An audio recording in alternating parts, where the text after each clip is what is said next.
Shri M Liju, ഈ Indo U S വ്യാപാര കരാറുമായി ബന്ധപ്പെട്ട് പ്രധാനപ്പെട്ട 3 ആരോപണങ്ങളാണ് അല്ലെങ്കിൽ ആശങ്കകളാണ് പ്രതിപക്ഷം ഉന്നയിക്കുന്നത്. ഒന്ന്, നമ്മുടെ ആഭ്യന്തര താല്പര്യങ്ങൾ ബലികഴിക്കപ്പെട്ടു, അത് സംരക്ഷിക്കുന്ന സമീപനമുണ്ടായില്ല ഇതുവരെ പുറത്തു വരുന്ന വിവരങ്ങൾ അനുസരിച്ച്. 2, രാജ്യത്തിൻ്റെ കാർഷിക സമ്പദ് വ്യവസ്ഥയ്ക്ക് പുതിയ വെല്ലുവിളികൾ സൃഷ്ടിക്കുന്ന കാര്യങ്ങളാണ് ഈ കരാറിലുള്ളത് എന്നത്. മൂന്നാമതായി, ഏറ്റവും പരമപ്രധാനമായത്, ഇന്ത്യയുടെ ഒരു പരമാധികാര രാഷ്ട്രമെന്ന നിലയിൽ നിർണായകമായ കാര്യങ്ങളിൽ, തന്ത്രപരമായ കാര്യങ്ങളിൽ തീരുമാനം സ്വതന്ത്രമായി എടുക്കാനുള്ള നമ്മുടെ രാജ്യത്തിൻ്റെ കപ്പാസിറ്റിയെ അല്ലെങ്കിൽ അവകാശത്തെ പണയപ്പെടുത്തി എന്നതാണ്. ഈ ആരോപണങ്ങൾ പ്രതിപക്ഷം ഉന്നയിക്കുമ്പോൾ എങ്കിൽ പിന്നെ ഇൻഡോ യു എസ് കരാറിൻ്റെ ആത്യന്തികമായി ഈ രാജ്യത്തെ ഗുണഭോക്താക്കൾ ആരാണ്? BJP ഇതിലൂടെ ലക്ഷ്യം വയ്ക്കുന്ന രാഷ്ട്രീയ നേട്ടം എന്താണ്? ഇതിനെക്കുറിച്ച് പ്രതിപക്ഷത്തിന് ഒരു രൂപമുണ്ടോ? യഥാർത്ഥത്തിൽ ഇന്ത്യൻ ഭരണകൂടം US ഭരണകൂടത്തിൻ്റെ അടിമകളായി മാറിയിരിക്കുന്നു എന്നതാണ് അതിൻ്റെ യാഥാർത്ഥ്യം. ഇതിൻ്റെ പ്രയോജനം തീർച്ചയായിട്ടും നരേന്ദ്രമോദിക്കും അല്ലെങ്കിൽ നരേന്ദ്രമോദി സഹായിക്കാൻ ആഗ്രഹിക്കുന്ന അദാനി ഉൾപ്പെടുന്ന കോർപ്പറേറ്റുകൾക്കും മാത്രമാണ്. കാരണം അവരുടെ ബിസിനസ് താല്പര്യങ്ങൾ, അമേരിക്കയിലെ ബിസിനസ് താല്പര്യങ്ങൾ സംരക്ഷിക്കപ്പെടുമായിരിക്കും.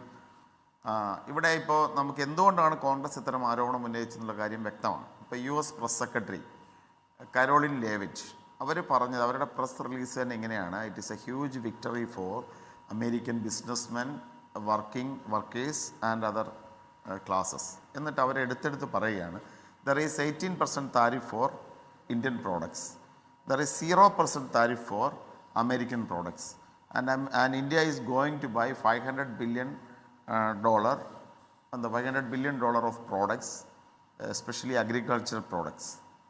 അമേരിക്കൻ പ്രസ് സെക്രട്ടറിയുടെ പ്രസ്താവനയാണ്. എന്നിട്ട് പറയുകയാണ്, പിന്നെ ഇന്ത്യ US റഷ്യൻ ഓയിൽ വാങ്ങുന്നത് നിർത്താൻ തീരുമാനിച്ചിരിക്കുന്നു. ഇന്ത്യക്ക് 18% താരിഫ്, നേരത്തെ 50 ആക്കി എന്ന് പറഞ്ഞു കഴിഞ്ഞാൽ 18 വളരെ കുറച്ചുണ്ടായിരുന്ന താരിഫിനെ 25% റേസ് ചെയ്തു. എന്നിട്ട് 20% പെനാൽറ്റി അടിച്ചേൽപ്പിച്ചു. എന്തിനു വേണ്ടിയാണ്? ഇന്ത്യ റഷ്യൻ ഓയിൽ വാങ്ങുന്നു എന്നത് ചൂണ്ടിക്കാണിച്ച് റഷ്യൻ ഓയിൽ വാങ്ങാൻ പറ്റില്ല, നിങ്ങളുടെ എനർജി സ്ട്രാറ്റജിക് പോളിസി ഞങ്ങൾ തീരുമാനിക്കും, നിങ്ങൾ റഷ്യയിൽ നിന്നും കുറച്ച് വിലയാണെങ്കിൽ പോലും വാങ്ങാൻ പാടില്ല. ഇപ്പോൾ എന്ത് മാറ്റം ഉണ്ടായി? ഇന്ത്യ റഷ്യൻ ഓയിൽ വാങ്ങുന്നില്ല എന്ന് പറഞ്ഞാൽ നമ്മുടെ സ്ട്രാറ്റജിക് പോളിസി സമ്പൂർണ്ണമായും, ഓയിൽ പോളിസി സമ്പൂർണ്ണമായും തീരുമാനിക്കുന്നത് ഇനി മുതൽ US ആണ്. US ആരിൽ നിന്ന് വാങ്ങണം? ഇറാനിൽ നിന്ന് വാങ്ങണോ?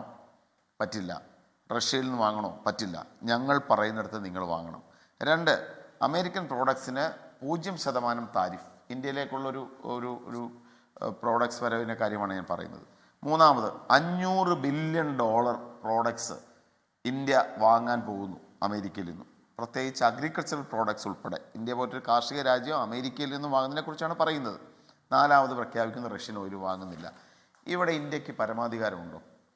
ഒരു അമേരിക്കൻ പ്രസ് സെക്രട്ടറിയുടെ പ്രസ് റിലീസ്, ഇന്ത്യൻ പ്രധാനമന്ത്രിയും US പ്രധാനമന്ത്രിയും US പ്രസിഡൻറ്റും ഇന്ത്യൻ പ്രധാനമന്ത്രിയും ഒരുമിച്ചിരുന്ന് ഒരു കരാറിലെത്തിയിട്ടുണ്ടെങ്കിൽ പരസ്പര ബഹുമാനത്തോടെ പ്രഖ്യാപിക്കുന്നതിന് പകരം US പ്രസിഡന്റ് ട്രംപ് ഏകപക്ഷീയമായി കരാറിലെ ഓരോ കാര്യങ്ങളും പ്രഖ്യാപിക്കുന്നു. ഇപ്പോൾ ഓപ്പറേഷൻ സിന്ദൂറിൻ്റെ സമയത്ത് നമ്മളിത് കണ്ടതാണ്. ഞാനാണ് യുദ്ധം നിർത്തിയതെന്ന് പറഞ്ഞിട്ട് ഇതുവരെ ഒരു നിഷേധക്കുറിപ്പ് പോലും മുന്നോട്ട് വെക്കുവാൻ, കൃത്യമായ ഒരു പരാമർശം പറയാൻ ഇന്ത്യക്ക് ഇതുവരെ സാധിച്ചിട്ടില്ല.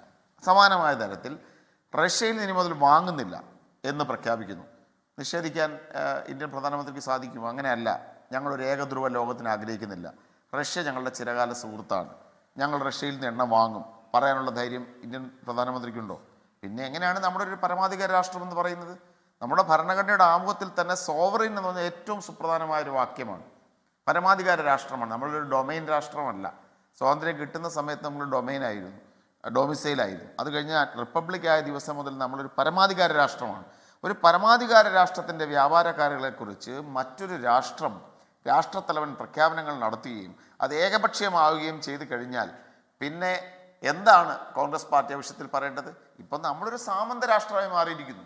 അത് അംഗീകരിക്കാൻ ബുദ്ധിമുട്ടുള്ള, അത് പുറത്തു പറയാൻ ബുദ്ധിമുട്ടുള്ള നരേന്ദ്രമോദിയും സംഘപരിവാറും BJPയും ഒക്കെ തന്നെ അവരുടെ കയ്യിലിരിക്കുന്ന ചില മാധ്യമങ്ങളെ ഉപയോഗിച്ചുകൊണ്ടും നവമാധ്യമ ഹാൻഡിലുകൾ ഉപയോഗിച്ചുകൊണ്ടും ഇത് വൻ വിജയമാണെന്ന് പ്രഖ്യാപിക്കുന്നു. എന്താണ് വിജയം എന്ന് വിശദീകരിക്കാൻ അവർക്ക് സാധിക്കുമോ? ഒരർത്ഥത്തിലും ഇത് സമ്പൂർണ്ണമായ പരാജയമാണ്. ഒരു പരമാധികാര രാഷ്ട്രത്തിൻ്റെ സമ്പൂർണ്ണമായ കീഴടങ്ങലാണ് നമ്മൾ ഈ ഇൻഡോ US ഡീൽ കാണാൻ സാധിക്കുന്നത്. ലോകത്തെവിടെയായാലും ഏത് സമയത്തും 24 വാർത്തകളും ഓഗ്മെന്റഡ് റിയാലിറ്റി പാക്കേജുകളും എക്സ്പ്ലെയിനറുകളും വിശദമായി കാണാൻ ഞങ്ങളുടെ യൂട്യൂബ് ചാനൽ നിങ്ങൾക്ക് സബ്സ്ക്രൈബ് ചെയ്യാം.